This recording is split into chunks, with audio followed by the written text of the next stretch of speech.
Hello, okay studies में आपका स्वागत है। हिंदी व्याकरण में हम अलंकार पढ़ेंगे। पिछले वीडियो में हमने अलंकार पढ़ा था और अलंकार के दो प्रकार होते हैं, शब्दालंकार और अर्थालंकार। शब्दालंकार के हमने 4 प्रकार पिछले वीडियो में पढ़ लिए थे। वो होते अनुप्रास अलंकार, पुनरुक्ति प्रकाश अलंकार, यमक अलंकार और शैलेश अलंकार के बारे में मैंने आपको बता दिया है। अब हम अर्थालंकार के बारे में पढ़ेंगे। अर्थालंकार मुख्यतः 8 प्रकार के होते हैं। उपमा अलंकार, उत्प्रेक्षा अलंकार, रूपक अलंकार, प्रतीप अलंकार, भ्रांतिमान, संदेह, दृष्टांत और अतिशयोक्ति। ठीक है। अर्थालंकार की परिभाषा। शब्दालंकार में क्या होता है? शब्द की प्रधानता होती है, शब्द का महत्व होता है, अर्थ का महत्व नहीं होता है। और अर्थालंकार में क्या होता है? अर्थ महत्वपूर्ण होता है, अर्थात शब्दों के द्वारा जो अर्थ निकलता है वो अर्थालंकार कहलाता है। उसमें अर्थ का महत्व अधिक होता है, अर्थ ही महत्वपूर्ण होता है। अर्थालंकार में हम सर्वप्रथम पढ़ेंगे उपमा अलंकार। उपमा अलंकार किसे कहते हैं? कि जब किसी वस्तु को उसके गुण, धर्म और उसके जो समान स्थिति के कारण किसी अन्य वस्तु के समान मान लिया जाता है, अर्थात किसी अन्य वस्तु में वो गुण है तो उसके समान उसे मान लिया जाता है, तो वहाँ उपमा अलंकार होता है। कहने का तात्पर्य है कि जब प्रस्तुत को किसी अप्रस्तुत के समान मान लिया जाता है, अर्थात अप्रस्तुत में वो गुण है और उसी के समान उसे मान लिया जाता है, तो वहाँ उपमा अलंकार होता है। उपमा अलंकार के मुख्यतः 4 भेद होते हैं। पहला होता है उपमेय,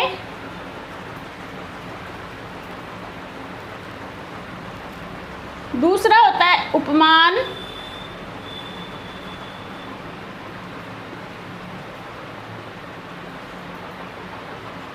तीसरा होता है वाचक शब्द, चौथा होता है साधारण,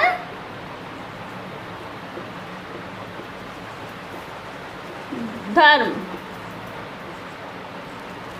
इन 4 चीज़ों को यदि हम समझ लेते हैं तो आगे के जो हम अलंकार पढ़ेंगे उनमें भी इनका उपयोग होता है, अतः इन्हें ध्यान से समझना आवश्यक है। उपमेय किसे कहते हैं?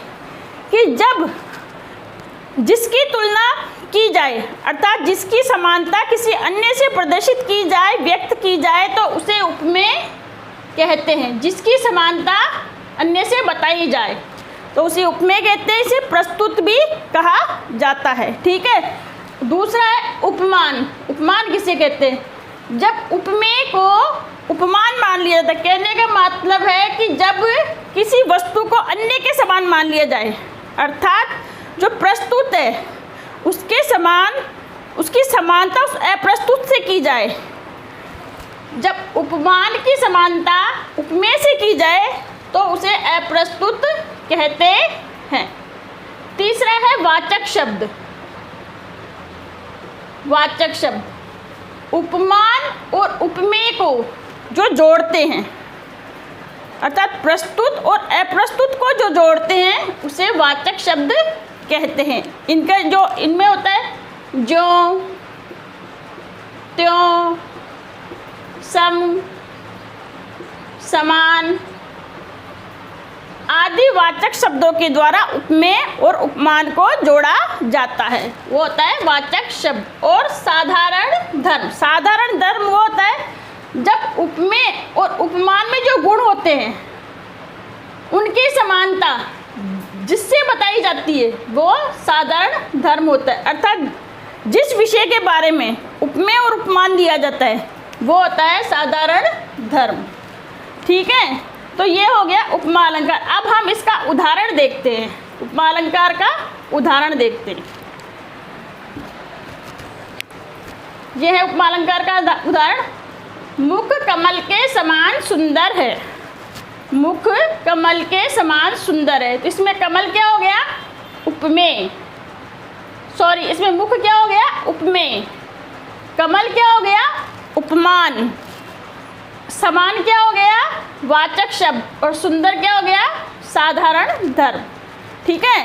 तो इसमें मुख की उपमेय की कमल उपमान से समानता बताई गई है कि मुख कमल के समान सुंदर है। ठीक है, ये हो गया उपमा अलंकार। दूसरा हम पढ़ते हैं उत्प्रेक्षा अलंकार। उत्प्रेक्षा अलंकार, उत्प्रेक्षा अलंकार में संभावना व्यक्त की जाती है, अर्थात उपमेय में उपमान की संभावना व्यक्त की जाती है। अर्थात इसमें ऐसा होता है कि शायद ऐसा हो सकता है, माना जाता है, मनु मानो जानो आदि के द्वारा इसकी पहचान की जाती है। उत्प्रेक्षा अलंकार की किसके द्वारा पहचान की जाती है? मनु मानो जानो के द्वारा इसकी पहचान की जाती है। इसमें उपमान अलग होता है, उपमेय अलग होता है, दोनों अलग अलग होते हैं, लेकिन दोनों में क्या होता है कि संभावना व्यक्त की जाती है, और संभावना व्यक्त करने के कारण ही उत्प्रेक्षा अलंकार रूपक और उपमा अलंकार से अलग होता है। तो उत्प्रेक्षा अलंकार का उदाहरण देखिए, अनिला का मुख संभवतः चंद्र है, कि अनिला का मुख, अनिला के मुख में ऐसी संभावना, ऐसा लग रहा है कि जैसे चंद्रमा है नहीं, लेकिन ऐसी संभावना लग रही है कि अनिला का मुख चंद्र है, तो इसमें संभावना व्यक्त की गई है, अतः ये उत्प्रेक्षा अलंकार है। तीसरा हम पढ़ेंगे रूपक अलंकार। ठीक है, रूपक, रूपक का मतलब होता है आरोप करना, किसी के ऊपर आरोपित कर देना, अर्थात जब उपमान को उपमेय पे आरोपित कर दिया जाता है, अर्थात एक को इसमें निकृष्ट कर दिया जाता है, मुख पर कमल का आरोप कर दिया, एक पर उपमेय पर जब उपमान का आरोप कर दिया जाता है तो वहाँ पर रूपक अलंकार होता है। ठीक है, जैसे मुख कमल है, तो यहाँ मुख पर किसका आरोप किया गया? कमल का। दूसरा उदाहरण, हरि मुख मृदुल मयंक, हरि का मुख कोमल चंद्रमा है, तो हरि के मुख पर किसका आरोप किया गया है? कोमल चंद्रमा का, अर्थात इसमें आरोप कर दिया गया है, एक वस्तु पर दूसरी वस्तु का जब आरोप कर दिया जाता है तो वहाँ रूपक अलंकार होता है। चौथा हम पढ़ेंगे प्रतीप अलंकार।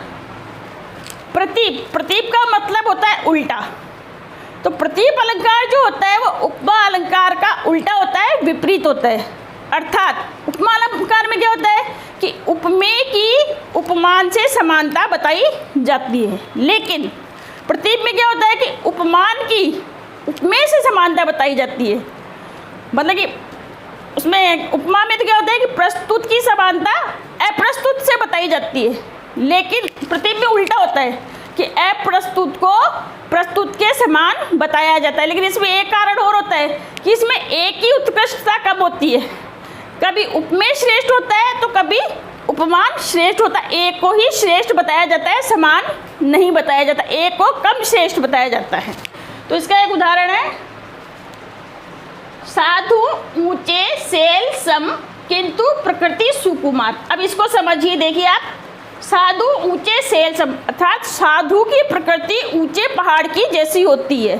कहने का मतलब ये होता है कि जैसे पहाड़ ऊंचे विशालकाय होते हैं, उसी प्रकार से साधु का हृदय, उसके गुण, उसका तेज, वो भी विशाल होते हैं। अर्थात साधु को कैसे बताया गया?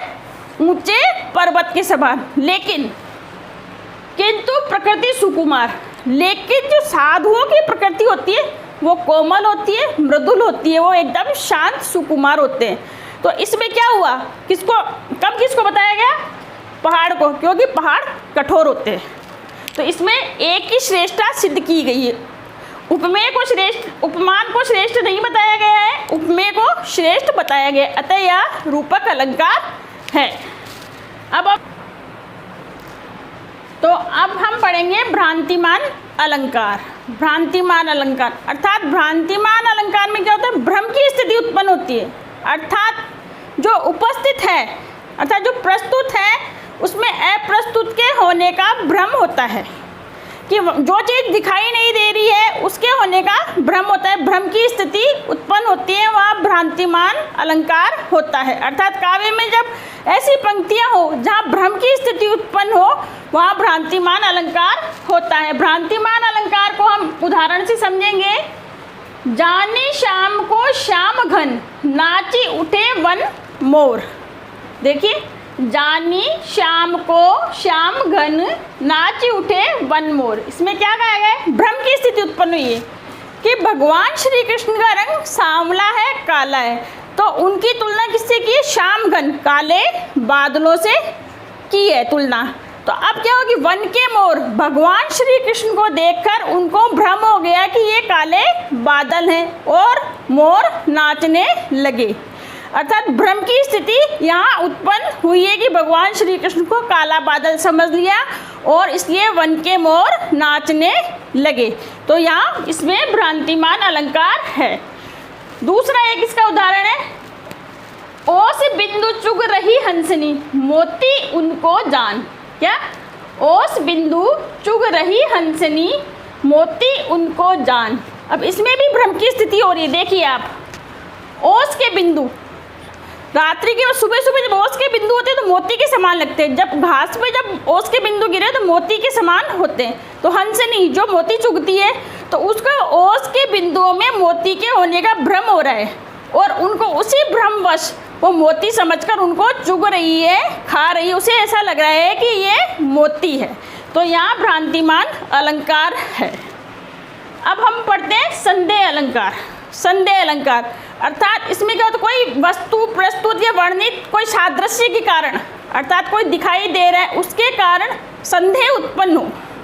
सादृश्य के कारण जब संदेह की स्थिति उत्पन्न होती है तो वह संदेह अलंकार होता है। वास्तव में ऐसा होता नहीं है, निश्चित नहीं है कि वास्तव में ऐसा होगा ही, लेकिन इसमें संदेह प्रकट किया जाता है तो वहाँ संदेह अलंकार होता है।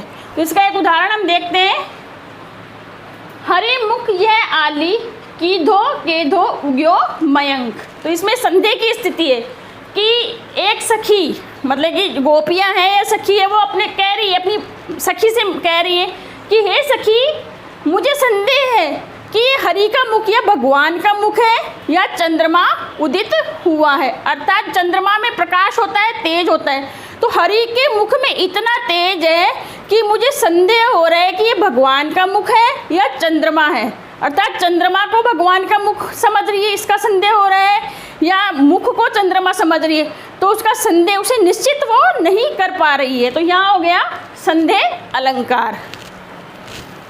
7वें नंबर पर हम पढ़ते हैं दृष्टांत अलंकार। दृष्टांत अलंकार में क्या होता है कि कोई एक बात कही जाती है, किसी बात को, और उसी बात को सिद्ध करने के लिए उसी के समान एक उदाहरण प्रस्तुत किया जाता है। दोनों समान होते हैं, अर्थात दोनों के गुण समान होते हैं। एक बात को सिद्ध करने के लिए दूसरा उदाहरण दिया जाता है, अर्थात इसमें बिंब और प्रतिबिंब की छवि होती है। इसका उदाहरण देखिए आप। शिव औरंगा ही जीत सके और द राजा राव, हती मत्थे पर सिंह बिनु आन न घाले घाव। तो इसमें देखिए आप दृष्टांत कैसे हुआ, शिव औरंगा ही जीत सके। इसमें कहा गया है कि शिवाजी महाराज ही औरंगजेब को जीत सकते हैं, अन्य कोई राजा नहीं जीत सकता, या किसी राज्य में इतना बल नहीं है कि वो औरंगजेब को हरा सके, उसको जीत सके। क्यों कि अब इसमें उदाहरण दिया गया है कि जिस प्रकार से हत्ती मत्थे पर सिंह बिनु आन न घाले घाव, कि जिस प्रकार से एक विशालकाय हाथी पर सिर्फ शेर ही उसके सिर पे घाव डाल सकता है, अन्य कोई उसको नहीं मार सकता। तो कहने का तात्पर्य क्या है, औरंगजेब को बताया गया है हाथी, विशालकाय हाथी, और शेर किसको बताया गया है, शिवाजी महाराज को। तो इसमें क्या हुआ कि इसमें उदाहरण दिया गया है कि हाथी को जिस प्रकार से शेर मार सकता है उसी प्रकार से औरंगजेब को शिवाजी महाराज ही मार सकते हैं। इसमें बिंब और प्रतिबिंब की छवि दिखाई दी है। अब लास्ट में हम पढ़ते हैं अतिशयोक्ति अलंकार।